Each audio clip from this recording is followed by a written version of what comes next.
How far would you go for the best meal of your life? In the heart of Lagos, tucked between rusted zinc roofs and noisy streets, there was a place you could smell before you could see.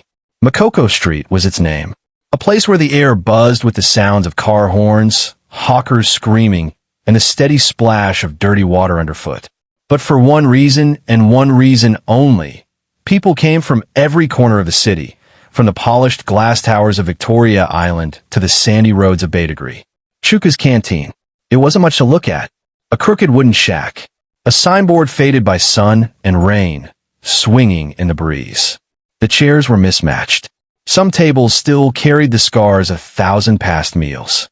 Yet every morning before the sun cracked the sky, a line would form, longer than the line for visas at the American embassy. Suits stood beside beggars. Fashionistas in designer heels stood beside fishermen in rubber boots. Status didn't matter here. Only one thing mattered: Chuka's rice. The taste of a lifetime. The first spoonful changed you. The first swallow captured you. It was as if the grains danced on your tongue, whispering secrets from another world. Every bite flooded your body with warmth and comfort, like hugging your mother after a long war. The spices were rich, but not overwhelming.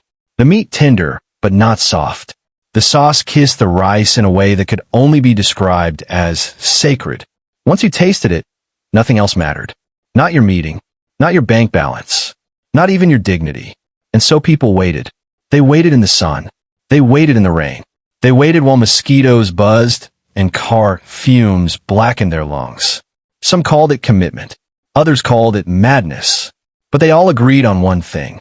It was worth it. The man behind the magic. Chuka himself was a mystery. Tall, lean, and silent, he moved through the canteen like smoke. His skin was the rich dark brown of roasted cocoa, and his eyes were strange. Not in color, but in expression. He never smiled. He never joked. He simply cooked.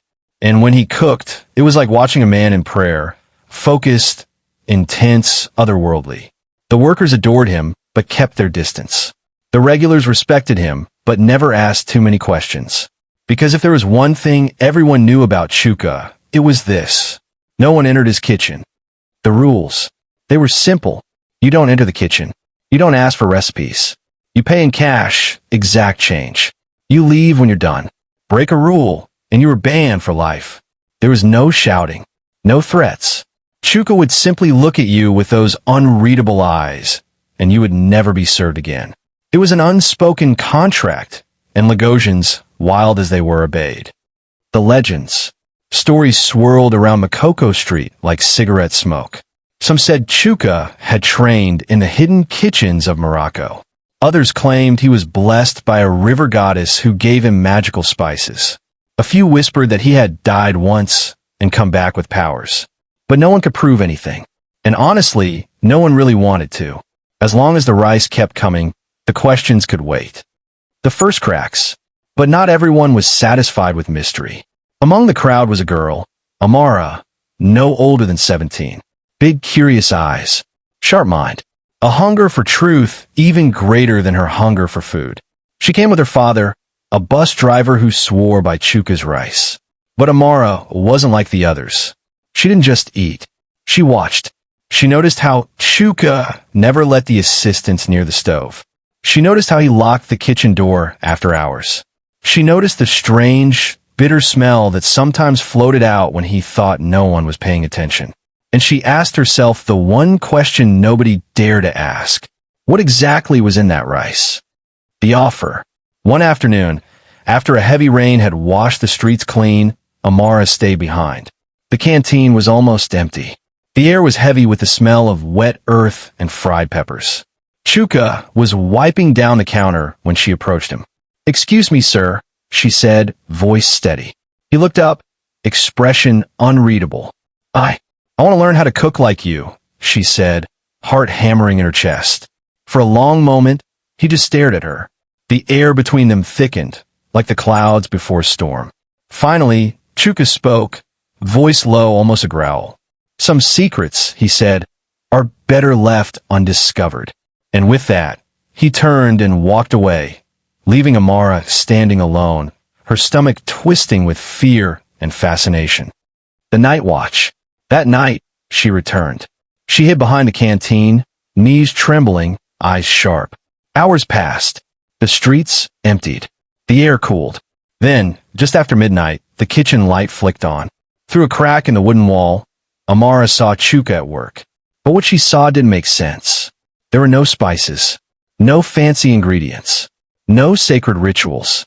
Just Chuka, a large container, and a series of strange, secretive movements. She pressed closer, squinting to see. And what she saw made her gasp so loudly she almost gave herself away. Because inside that container was... That night, she returned. She hid behind a canteen, crouched low behind a pile of broken crates. The moon hung heavy in the sky, a swollen eye watching everything. Hours passed. The streets emptied. The air cooled. The city sighed and drifted into uneasy sleep. Amara's legs cramped. Her eyelids drooped. Just as she was about to give up, she heard it. A faint, rhythmic sound. Not the clatter of pots. Not the sizzle of oil. Something stranger. A soft, pulsing beat. Like a heart, but slower. Thicker. She pressed herself tighter against the wall, heart hammering. Slowly, cautiously, she peered through a crack in the wood. The ritual. Chuka stood alone in the center of the kitchen. The stove was cold. The pots were empty. But he wasn't cooking. He was chanting. Low, guttural words in a language Amara didn't recognize. His arms moved in slow, deliberate circles. Before him, laid out on a crude wooden table, were strange objects. Dried leaves twisted into symbols. Bowls of red and black powders. A bundle wrapped in thick, greasy cloth. And the smell, it was no longer the sweet spice of food. It was bitter, sharp, almost metallic. Something was wrong. Amara's blood turned to ice, but she couldn't look away. The forbidden ingredient. Chuka unwrapped the bundle. Inside was something small, something moving. Amara squinted. At first, she thought it was a rabbit, or maybe a large rat. But then she saw the tiny hand, the tiny fingers. Her breath caught in her throat. It was a child, or at least what was left of one. Its skin was shriveled and dark. Its eyes were sealed shut. It twitched once, weakly, as Chuka began to mutter faster. Amara stumbled back, slamming into the crates. They toppled with a crash. The chase. Chuka's head snapped up. His eyes, so calm before, blazed with fury. He moved faster than she thought possible. Amara bolted, feet slipping on wet mud, heart pounding against her ribs. She didn't dare look back. She ran down Makoko Street, weaving between abandoned stalls, leaping over puddles, lungs burning. Behind her, she heard him, silent but close like death itself. She burst into a side alley, squeezing between two walls so narrow her shoulders scraped raw. Finally, she collapsed behind a dumpster, panting, sobbing, invisible in the shadows. Footsteps slowed, paused, then retreated. She stayed there until dawn. The aftermath. The next morning, the canteen was open as usual. The same line, the same eager faces, the same heavenly smell. No one noticed Amara, dirty and wide-eyed, watching from across the street. She wanted to scream, to warn them. But she knew they wouldn't believe her. They didn't want to believe her. Because some hungers are stronger than fear, stronger than reason. Some hungers are willing to eat anything. The secret. Chuka's secret wasn't just in the spices. It wasn't just in the technique. It was in the magic of sacrifice. The rice, the meat, the flavor that people craved like addicts. It was fed by life itself, by tiny lives, by blood, bone, and ancient forbidden rituals. And every bite, every delicious, soul-warming bite, was a mouthful of stolen innocence. Chuka didn't serve food. He served souls. And Lagos, blind, greedy, hungry Lagos, kept coming back for more. Part 2. Whispers in the smoke. The city didn't sleep. Not really. It shifted, restless and heavy, like a monster turning over in its slumber. Amara hadn't slept either. She sat at the edge of the lagoon, toes brushing the dirty water, watching the first boats set out for the day. Chuka's face haunted her. The bundle. The chanting. The thing on the table. It couldn't be real. It couldn't. But she had seen it. And somehow the food still smelled so good. The temptation. Later that day, hunger gnawed at her belly. The salty breeze didn't help. Neither did the sounds, frying oil popping, knives thudding against cutting boards. She drifted toward the canteen again, almost against her will. The line stretched longer than ever. People laughed, clapped each other on the back, shouted for extra plates. No one noticed the girl, standing in the shadows, hugging herself. The scent hit her like a wave, smoky, sweet, impossibly rich. Her stomach twisted painfully. Maybe it wasn't real. Maybe she imagined it. The hunger whispered to her, eat. Forget. Just once. Amara took a step forward. The stranger. A hand clamped down on her arm. She spun, ready to scream. An old woman stood there, skin like dark parchment, eyes sharp as broken glass. You saw, didn't you? The woman rasped. Amara's mouth opened, closed. She nodded. The woman's grip tightened. Then stay away, she hissed. Stay far away, girl. Nothing good comes from stolen heat. Before Amara could ask anything, the old woman disappeared into the crowd. Amara stood frozen, heart pounding. What had she meant? What heat? What was stolen? The invitation. That night, as the sun bled out behind the city skyline, a boy in a red cap approached her. He handed her a slip of paper, then vanished. No words, no warning, just a whisper on the wind. Come hungry. Amara unfolded the paper. It was an invitation. Handwritten. Elegant. Private tasting. Midnight. Canteen back door. Bring nothing but your appetite. Her throat went dry. Every instinct screamed at her to burn the note, to run far away. But curiosity is its own kind of hunger. The midnight tasting. At midnight, she crept back to the canteen. The streets were dead silent. The canteen's front lights were off, but a faint glow pulsed from the back door. It swung open before she could knock. Inside, everything was transformed.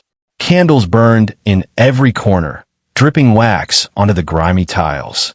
The tables were set with gleaming cutlery and fine plates. Silk napkins, silver goblets. At the far end of the room, Chuka stood waiting, wearing a dark apron over his usual clothes. Behind him, two massive covered platters steamed on a long table. Welcome, he said, smiling warmly. Tonight you are my honored guest. The feast. She sat. She couldn't stop herself. Chuka poured her a drink, thick, sweet wine that clung to the sides of the goblet. He lifted the first platter cover. The smell was overwhelming. Golden meat glistening. Rice so perfectly cooked it seemed to shimmer. Roasted vegetables, colorful and bright. Chuka served her a heaping plate. Eat, he said. His voice was low, hypnotic. Amara's hands trembled as she picked up the fork. The first bite was a revelation. The flavors exploded on her tongue. Rich, deep, almost alive. Every worry melted away. Every doubt. Tears filled her eyes. She had never tasted anything so perfect. The warning. As she ate, Chuka watched her with those sharp, measuring eyes. You like it, he said, almost tenderly. Amara nodded, unable to speak. He leaned closer, lowering his voice. Good, because once you taste it, you can never untaste it. A sudden chill crawled up her spine. He poured more wine. He lifted the second platter cover. This dish was different. Darker. The smell was wrong. Rotten sweetness layered over burnt spices. Her stomach twisted. Eat, Chuka said again. But this time, the word wasn't a suggestion. It was a command.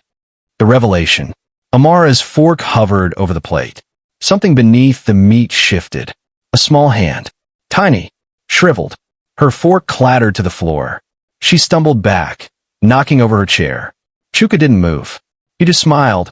A wide, terrible smile that showed too many teeth. You wanted to know the secret, he said softly. He stepped aside. Behind him, the bundle from the night before lay on the table, half unwrapped. It wasn't just cooking. It wasn't just seasoning. Chuka's secret was blood. Chuka's secret was sacrifice. He fed the city with the oldest recipe of all, life for life. And the city was hungry. Always hungry. Part 3, the invitation. Amara sprinted through the winding alleys, heart pounding, the shadows chasing her. She didn't know what she had just escaped from, only that it wasn't normal, that it wasn't right. At dawn, the city looked harmless again. Innocent faces, colorful stalls, laughing children. But she knew better now. She dragged herself home and locked the door. She didn't sleep. Not really. Her dreams were full of the canteen's flickering candles, of Chuka's soft, coaxing voice, of the heavy weight of the knife in her hand. A mysterious message. 3 days later, it came. A small envelope slipped under her door. No return address. Inside, a card. One last chance. Midnight. Come hungry. There was no name, but she didn't need one. She knew where to go.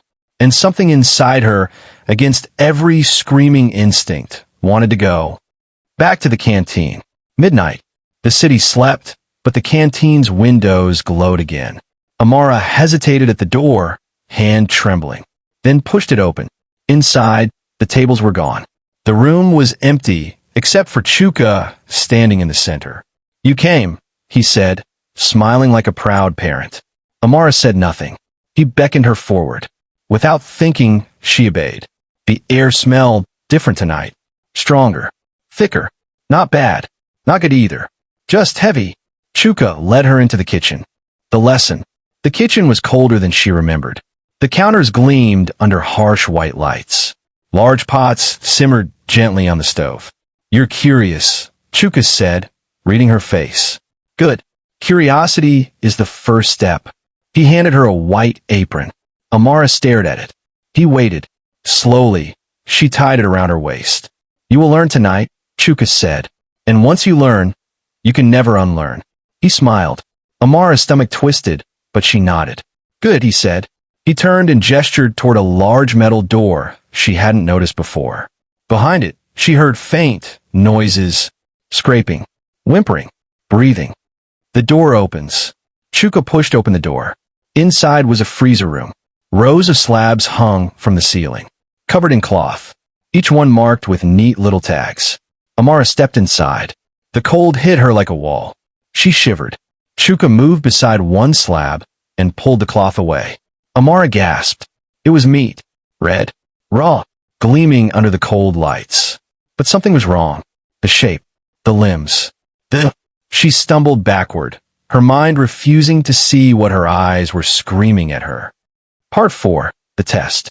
Amara stumbled back against the cold steel wall. Her breath formed ragged clouds in the freezing air. Chuka watched her calmly. No, she whispered. No, this isn't. It is, Chuka said. And you are ready. He moved to the next slab, pulled the cloth back. Another body. No, another piece of meat. That's what he wanted her to see. That's what he wanted her to believe. Cooking is an art, Chuka said. His voice was warm, almost tender. But true art comes from sacrifice. He walked over to a steel table and placed a heavy knife onto it with a clink. Tonight, he said, you create. Amara shook her head violently. I didn't agree to this. Chuka smiled sadly. You agreed when you stepped inside. Forced choice. The door behind her slammed shut. She was trapped. One dish, Chuka said softly. Just one. That's all we ask. Amara backed away from the table, her hands trembling. I can't, she breathed. You must. The lights above the slabs buzzed, casting long shadows across the floor. Amara's mind raced. There had to be a way out. But somewhere deep inside her, another voice whispered. A darker voice. You could be the best. You could belong. You could be special. Her stomach twisted. Hunger gnawed at her insides. Real hunger. A terrible preparation. Chuka set down a small basket next to the knife. Vegetables. Herbs. A bottle of golden oil. Normal things. Familiar. They looked so harmless. Amara's hands moved on their own. She selected a slab from the hooks. She didn't let herself look at its shape. She laid it on the table. The knife felt heavy. Wrong. She chopped. She seasoned. She seared. She worked quickly, mechanically, like she wasn't really there. Chuka stood silently behind her the whole time, watching, approving. When she finished, the kitchen was silent except for the sizzling of the pan. The dish is served. Chuka took a small plate and held it out. Amara plated her creation, her fingers numb. He took the plate carefully, reverently, carried it out to the dining hall. Amara followed like a ghost. The tables were back. The canteen was full. Faces she didn't recognize stared hungrily at the plate. Without a word, Chuka set the dish down in front of the first diner. The man took a bite, closed his eyes, and smiled.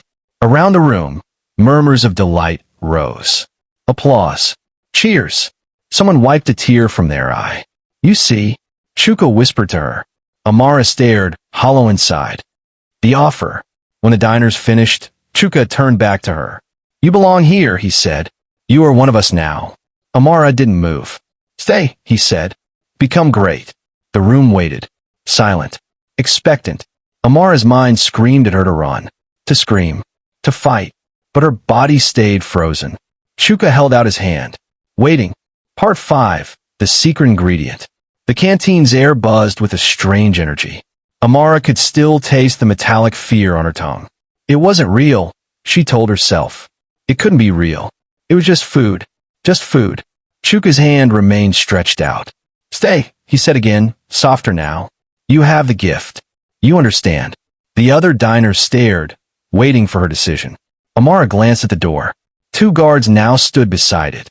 There would be no leaving. She had a choice. Pretend this was normal, or resist and become the next slab. Her trembling fingers reached out and took Chuka's hand. The induction. That night, she was led through the deeper halls of the compound. The lights dimmed to a bloody hue. Strange symbols lined the walls, painted in something too dark to be ink. Chuka walked ahead, silent. They entered a small kitchen, not the canteen's grand one, but a hidden one behind reinforced steel doors. This, Chuka said, is where real creation happens. Amara's stomach turned. She felt faint, but curiosity kept her moving. In the center of the room sat a single wooden table. A bag of rice rested on it, pure white under the flickering light. Beside it, several small clay jars. Chuka gestured. Observe, he said. The ritual. One by one, Chuka opened the jars. Each one contained a liquid. Thick, cloudy, some yellowed, some brown. He spoke as he moved, voice steady. Cooking, dear Amara, is not just ingredients and heat. It is intention. It is marking the food with yourself. She watched, frozen, as Chuka pulled the rice bag open. He unzipped his pants casually, without hesitation, and urinated directly inside. The hot stream soaked the grains, steaming lightly in the cold air. Amara's stomach lurched violently, but Chuka was calm, proud. This, he said, zipping up again, is the first secret to true flavor. He sealed the bag back up, mixing it gently. No shame, no hesitation. This is what binds the eater to the creator. This is what makes them remember. Horrified awakening. Amara stumbled backward, nearly slipping on the slick floor. Her mind raced. Flashes of the rice she had eaten earlier. The dish she had made. The delight on the diners' faces. All of it laced with him. She tried to scream, but no sound came. Chuka watched her kindly, almost paternally. You are disgusted now, he said, but you will understand. One day, you will not just create meals. You will create followers. He stepped closer. You will create worshippers. Amara shook her head, tears burning her eyes. You are special, Chuka whispered. You belong. The final choice. Chuka placed a clean apron in her hands. Tomorrow, he said, you cook your own batch. Your mark. Your flavor. Amara stared at the apron. Her fingers itched to drop it. To run. To vomit. But somewhere deep inside, darker, quieter, another voice whispered. Stay. Be great. Be unforgettable. The apron hung heavy in her hands. Around her, the walls seemed to close in, breathing. Waiting. Fade to black. The screen fades to black. The last sound. The gentle, mocking sloshing of wet rice inside a bag. What would you have done? Would you have stayed or run? If this story shocked you, if it made you feel something, don't just leave. Subscribe, because next time, we go even deeper into the secrets no one dares to tell. Comment. Tell us. Would you taste the forbidden dish if it made you famous? Share, because your friends deserve to know what's really inside the food they love. Hit that button now. Tomorrow's story will be even worse, and you won't want to miss it.